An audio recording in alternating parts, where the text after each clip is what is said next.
जाते हैं यमुना की सफाई के लिए। तो आप सबका, हम सभी डॉक्टर्स की तरफ से भी और कालिंदी संरक्षण सब की तरफ से भी इस ऑर्गेनाइजेशन में बहुत बहुत स्वागत है।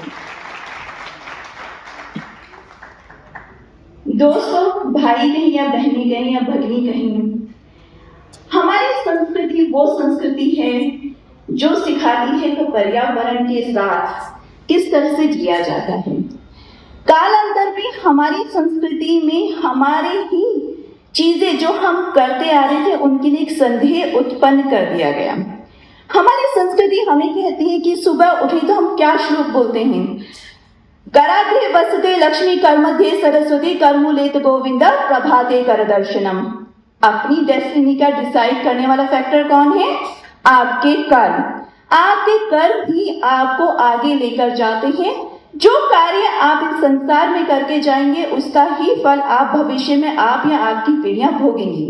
जब आप सुबह उठते हैं तो आपसे कहा जाता है सूर्य नमस्कार करिए और जमीन पर पैर रखने से पहले धरती माँ से माफी मांगिए कि हे माँ, मैं आपको पैरों से स्पर्श कर रहा हूँ।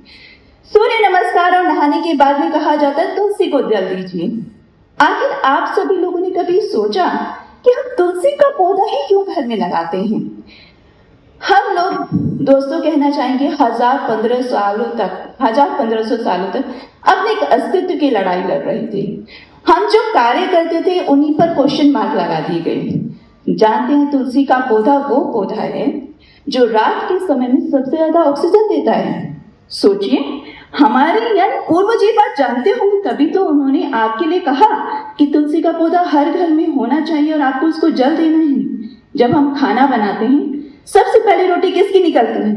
गाय की। जब हम श्राद्ध करते हैं क्या क्या करते हैं? आपके सबके घरों में पता होगा महिलाओं की, एक रोटी गाय की, एक रोटी कुत्ते की, एक रोटी कौवे की।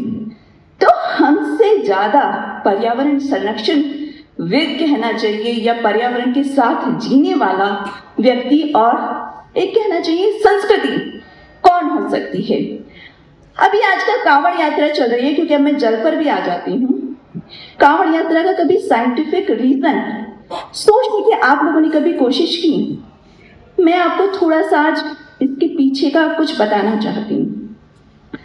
बहुत से लोग इंस्टाग्राम पे रील लाते हैं, अरे 10-10 लीटर 100-100 लीटर गंगा जल लेके जा रहे हैं, ऐसे क्या भगवान खुश हो जाएंगे, महादेव खुश हो जाएंगे?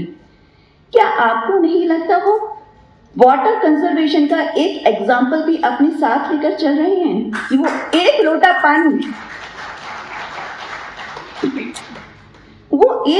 पानी या 1 लीटर या जिसकी जो क्षमता है उस पानी को 100 किलोमीटर लेके अपने गांव तक लेकर जा रहे हैं।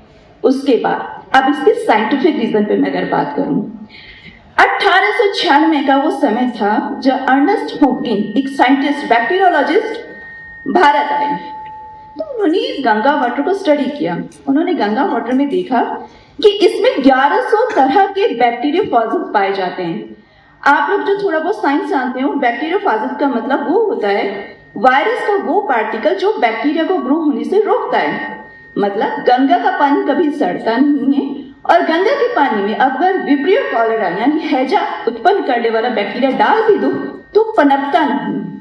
तो यानी हमारे पूर्वजों को ये बात पता थी, लेकिन हम अपने ऊपर ही क्वेश्चन मार्क लगाने आ जाते हैं। क्यों? क्योंकि हमारे पूर्वज कहते थे पूजा हो गंगा जल से, किसी की मृत्यु हो गंगा जल मुंह में डालो। क्यों? उन्हें पता था कि मुंह में डालेंगे तो उस बॉडी की सड़न कम होगी, पर हम सब भूल जाते हैं। इसी सोच को, इसी माइंडसेट को आगे बढ़ाने के लिए हमने एक संघ स्थापित किया जिसको हमने नाम रखा डॉक्टर्स फॉर नेशन, सांस्कृतिक राष्ट्रवादी चिकित्सक संघ।